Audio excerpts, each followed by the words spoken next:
Ethical Perspectives on the News is produced by the Interreligious Council of Lynn County, which is solely responsible for its content. The views and opinions expressed on this program do not necessarily reflect those of the staff and management of KCRG TV9.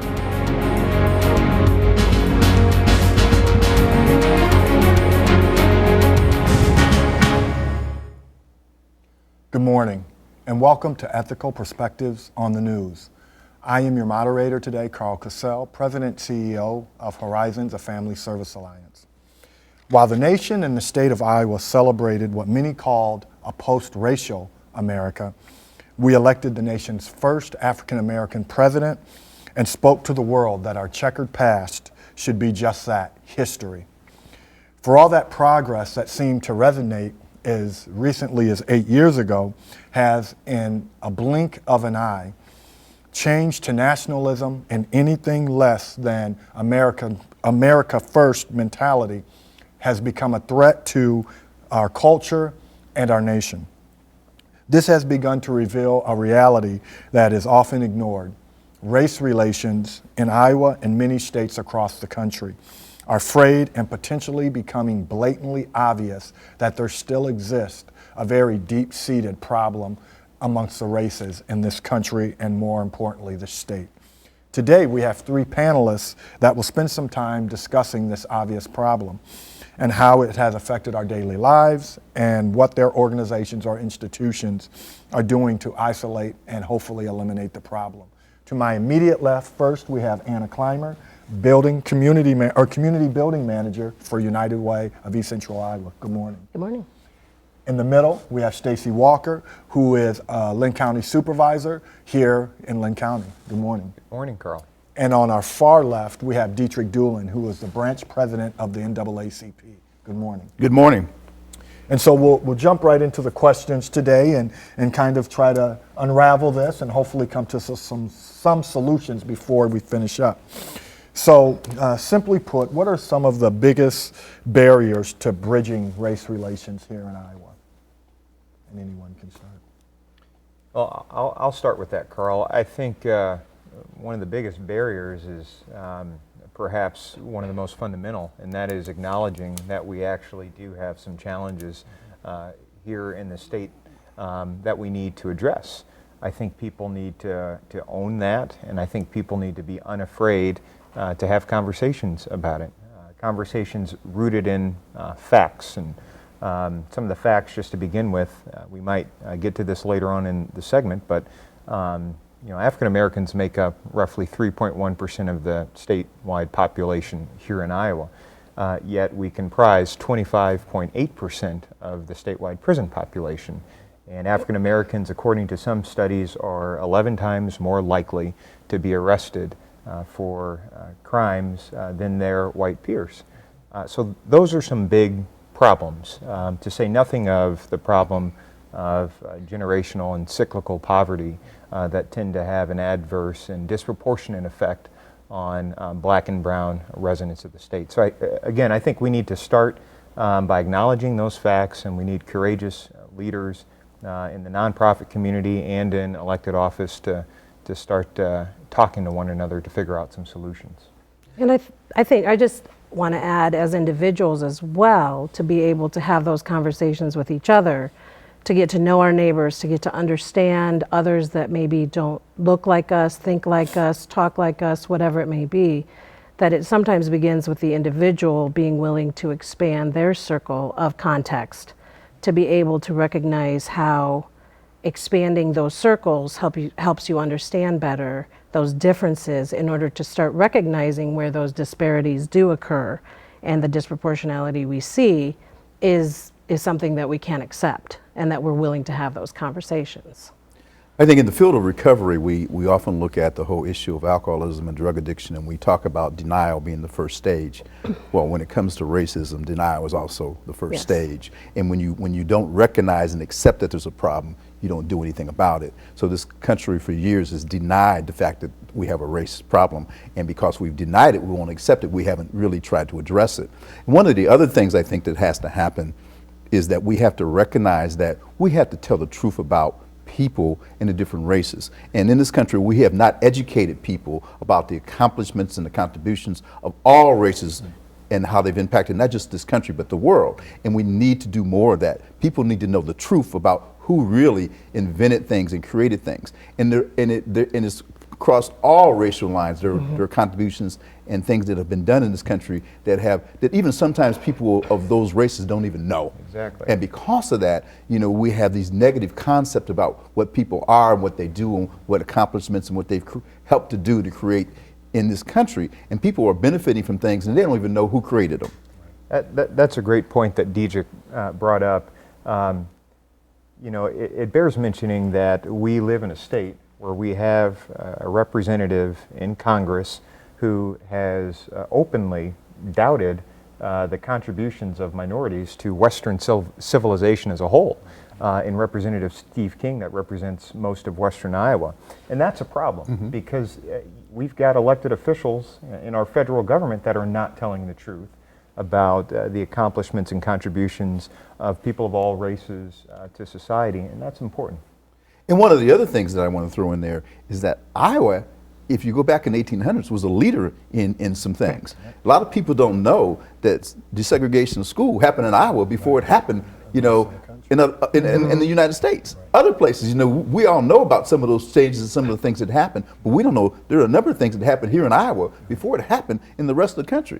And we were leaders in that as a state, but we're not leaders now. And that's significant. Those are great points. So let me piggyback on top of the Steve King, some of his commentary and how people on the outside of Iowa might view it. So will his comments, or could his comments further affect race relations, travel to and from, or travel into our state, or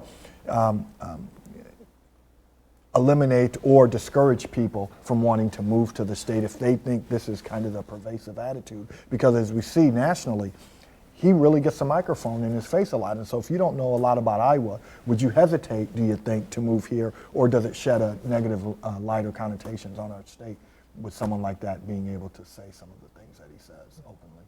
Yeah, the short answer is yes, of course, and we're already seeing it. The Gazette and the Des Moines Register has published pieces talking about folks in other parts of the country being hesitant to come to Iowa because Steve King is Iowa's spokesperson that makes the news, that captures all of the headlines for these boneheaded things that he's saying about people who don't look like him. Another thing that's starting to happen is that corporate America is starting to realize that these sorts of statements are non-starters anymore because they are affecting the bottom line of a lot of companies. You think of what North Carolina experienced when corporations began pulling their business from the state. Major competitions refused to be housed there in the state of North Carolina. And I think Iowa could see something like that happen here. The NCAA, in fact, after the big championship game, I read that there was a ruling that said as soon as North Carolina gets their act together, we'll start playing major competitions in their state. Again, I think something like that could happen here in Iowa. But the bottom line is those racist, bigoted things, and they are racist comments coming from a member of our United States Congress, there's no place for that. And whether we need corporate pressure or we need groups of citizens from around the country to stand up against it, the bottom line is there's no place for that in our politics, and there's no place for that kind of language in America. Well, I think the issue there too is that those aren't new comments that have been made. Right. It's just now amplified in a way that it wasn't maybe a few years ago, all the way to the top. So now knowing that that amplification has a different resonance in our communities is disturbing. And I think to the extent that we can focus in on the positive components of this state and promote the positive, more inclusive and unbiased approaches that other members in our community have are going to be as vital and important if we're going to retain our diversity of students, of employers, of our citizens. All of that is going to be have to be reinforced almost to offset the negativity that comes from somebody who does have a platform to influence and impact in a national way. And we have to realize that as we look at the low percentage issue, a lot of people don't think that, historically haven't seen this as being a place to come if you're not Caucasian. And that only further sends that message, that's not acceptable. But as it was mentioned already, when corporations want to move to a place, they want to look at how that place is receptive to bring in, people that will work for their corporation. And as the world is becoming more and less, where people don't have contact with other parts of the world, many of the corporations realize you need to have a diverse workforce. There's talents in all kinds of people across this world, and you need to be open to that. If Iowa doesn't send that message that we're going to be open to diversity and people coming in, not many corporations are going to be looking to come to Iowa. We want to be open for business. So, are there distinct differences in the rural versus the urban populations and mindsets, do we think? As we look at Iowa, it's primarily a rural state, but we have some large, what we would call urban centers. Would we say, because some would argue, rural Iowa thinks like that, but the more urban centers in our state don't. What would you guys say? What would be your opinion? Is it pervasive in the rural as it is the urban? Well, I'll tell you, I get this question quite a bit in elected office. People ask, what are the problems folks are facing in urban America versus rural America? And I'll put it like this: the problems are more or less the same. Folks in rural America want the same things that folks in urban America want. Everybody wants a good job. They want their kids to be able to go to a good school. They want to be able to, earn enough money to send those kids to college or help pay for whatever they want to do after high school when they graduate, and they want to be able to retire with some dignity. Same folks living in urban Iowa and urban America want those same things. The difference tends to be, at least in Iowa, is that there are less minorities in rural Iowa and there are more minorities in urban Iowa. And so the problems that are associated with race tend to be more pervasive in urban Iowa. That is not to say that we don't have issues of race relations in rural Iowa. It's just that they're more compounded and in some ways more severe, because when issues of race and fear sometimes meet, there is the chance of violence, and we've seen issues of race and policing and violence that we've been dealing with here in the state of Iowa, here even in Cedar Rapids, which follows an unfortunate trend that's been happening in the last 3 years around the country. As we were talking earlier, when people don't know something, they have to rely on what they know. And in rural Iowa, often you haven't had contact with people of different races and different cultures. And when you haven't had that contact, what do you rely on? You got to rely on something somebody told you, or something you heard, or something you saw on TV, because you don't really know. And because of that lack of knowledge, you tend to have those fears that Mr. Walker was talking about. You have those fears because you believe the only thing you have to go on. You've had no contact, and you go off for that, and that creates a problem because people are not necessarily, what you think. I went to a training by Peter Bell out of Minneapolis one time, and Peter said, if most people don't have a color conscience. If you take most Caucasians, they don't have a color conscience. But you put them in the middle of Harlem at midnight, all of a sudden they realize that they're Caucasian. You know what I'm saying? So and that's what happens. I had a group one time I was doing for the company I was working with, and it was a diversity group for youth, and all Caucasian kids, and I was holding the group at Jane Board, and one night I was running late with a counseling session, so I told the staff, we'll just send the kids downstairs and let them mingle with the kids that were downstairs. Well, most of the kids downstairs were African American. So when I came downstairs, and these kids hadn't been feeling me before, right? When I came downstairs, these kids ran up and hugged me because they were the first time they'd ever been in the minority,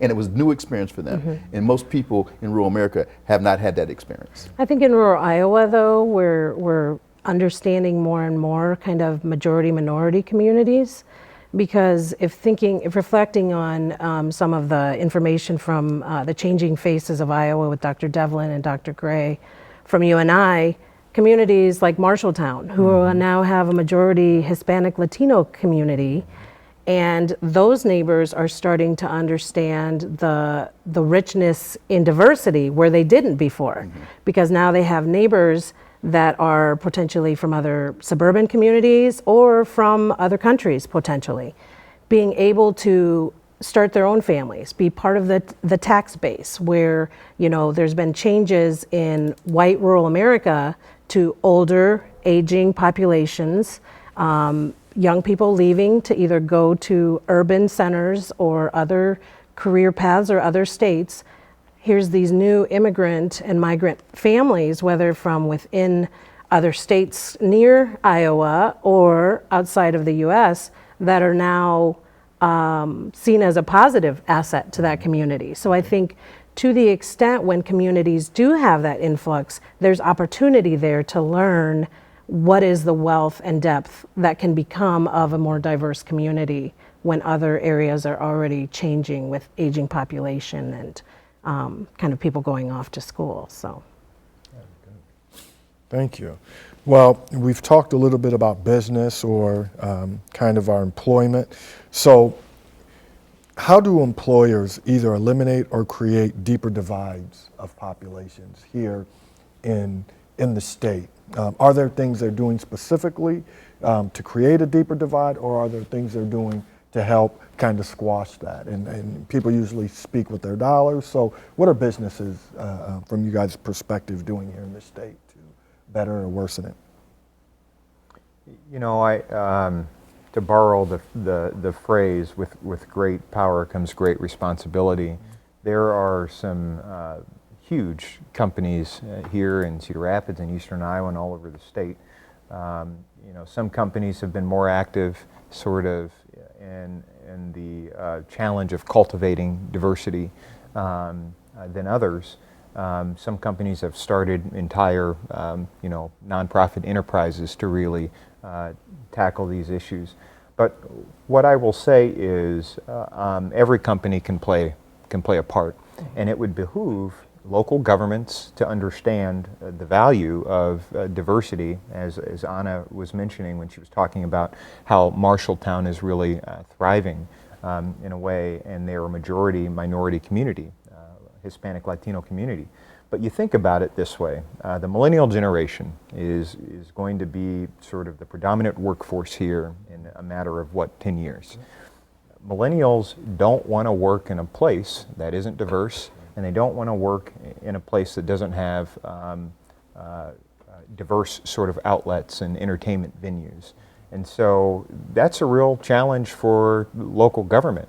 And it's a challenge for businesses. So I think what we have here is, if we're going to be open for business, if we want to be a state that attracts talent and not just trains them up and exports our talent to other states and other parts of the country, then we got to get serious about this. And I want to see, this is a challenge to CEOs of major companies here to come out and make diversity and make cultural diversity and cultural competence a major part of their strategic plan. I want to hear them talking about it. And right now, diversity seems to mean we'll hold a forum and we'll do something in February, but I want to see some real life efforts and capital put behind these initiatives to make our city and our community a little more welcoming. And I think some of the business sector has actually moved forward in ways that even the nonprofit sector hasn't yet. That, do we reflect the communities we serve? Do we engage? Do we kind of some of the work that Ann Carter and others are doing in regards to pulling together the business sector leadership and work groups that are focusing in on diversity and inclusion issues in their workplace, not just recruiting diversity, but retaining and promoting diversity within their corporations. And I think we can learn a lot from those business models of how is that done on a local and sustainable way that we can recruit more diversity into our communities and into the service providers, whether it's nonprofit or for-profit. You know, and as I think has already been said, you know, keeping the brightest and the best coming out of our colleges here is only going to happen if these corporations and these businesses begin to accept diversity. Because many of the young folks now are growing up around more diversity, and they're experiencing, they're interacting, and they're crossing all kinds of lines in their interactions, and they're leaving in large numbers to go to places that are more diverse, the places where they have more cultural opportunities. And if Iowa wants to keep those the best and the brightest that are coming out of our colleges and coming out of our schools, they're going to have to make that change. And there are not very many of those that have already made the change. Some of them have. Some of them are at least showing some effort there, but more effort's going to have to be made. Well, we have just under 10 minutes, so I want to ask each of you in your sphere of influence, how do groups like NAACP, United Way, Linn County Supervisors, businesses and other institutions, talked a little bit about it, Stacey, but how do they help cure race relations in Iowa? How do your organizations and should other organizations go about helping to cure some of these issues? I think one of the things that I find interesting with that is that in order to find a cure, you have to admit that there's a disease. And in order to identify the disease, we all have to really be reflective of what does that mean for me as an individual? What does that mean for me as a member of a community? What does that mean for me in my sector? And I think with some of the work that we've been doing at United Way with financial stability, focus on health and education, we're really looking at the inequities that are impacting the populations that our nonprofits are serving, and figuring out how can we be part of that solution and also understand that we sort of straddle an interesting world and bridge an interesting world between the business sector and the nonprofit and the community level work. So how do we start bridging that understanding? And we try to do that through whether it's community condition reports, of updates of equity and well-being, understanding, kind of being able to explain that, I think, to the general population that doesn't have a context for the disparities that occur right here in our community. For our brown, black, and white and Asian neighbors, it happens to everyone, but it's disproportionately impacting our families of color. And us being part of that component that not only informs but wants to build those community conversations is key for how United Way can function, especially in the 5 counties that we serve, both urban and rural. I agree with part of what Ms. Clymer was saying, and with that whole, if you're not part of the solution, you're part of the problem. And we have to realize that this problem affects everybody, and everybody has to find how they can be part of the solution. I'm not one that believes that we're really going to find a short-term cure. I don't, this problem's been around a long time. We're not going to cure this probably in my lifetime, but we need to band together and work together. And I don't know, I'm not a chess player, but if you look at a chessboard, not every piece on that chessboard has the same responsibility. We have to recognize where can we help and be part of the solution. For the Board of Supervisors, we are a policy-making body, and I think one of my roles, being the first and only African-American elected to the board, is to look for policy solutions where they exist, where we can address some of these challenges. In addition to that, I think it's important to have folks in government who are willing to step out on a limb and call out problems when they see them, and to folks in government tend to have a platform, and they should talk about these things. And we need to create a culture where talking about tough issues is okay. And that's what I intend to do, at least from my vantage point as a supervisor here in Linn County.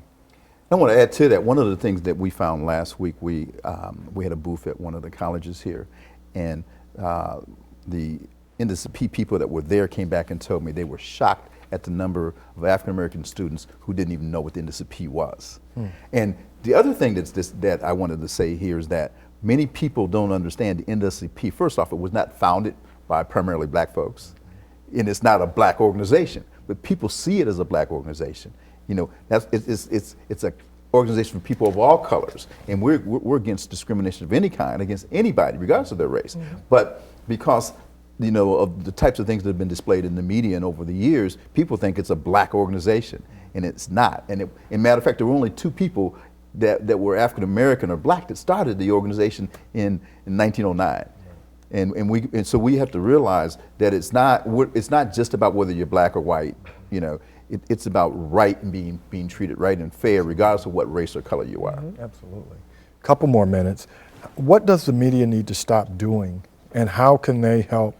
What does the media need to stop doing, and how can they help perpetuate better race relations?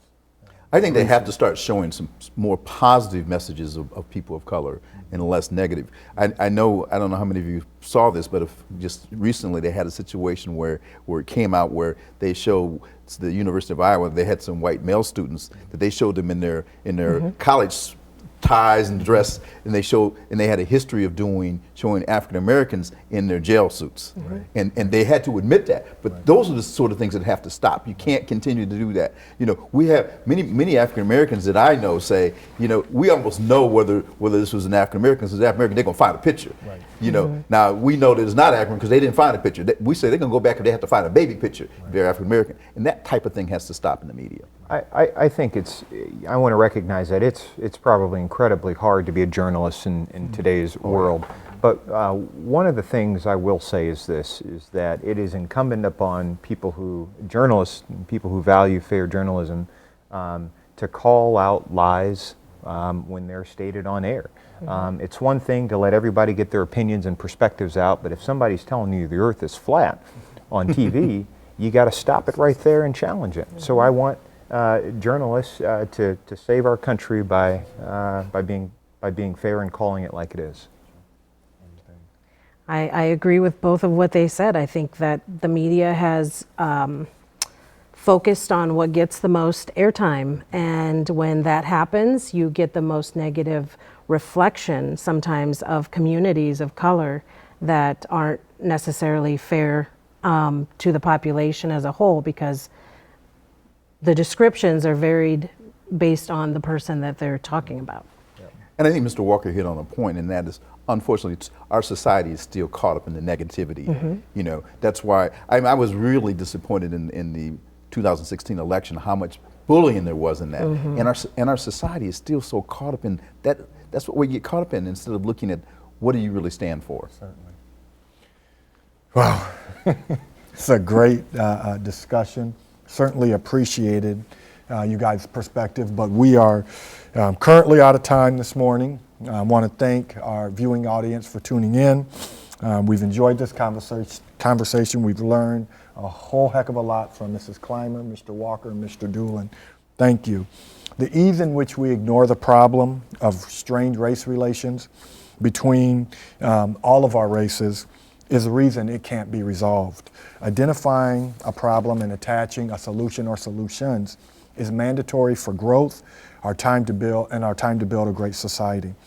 In comparison to repairing a broken one, will be our defining moment. Please don't stand on the perimeter. Get involved and become part of the solution. As the game of chess was mentioned here earlier, every move with purpose. Thank you and good morning.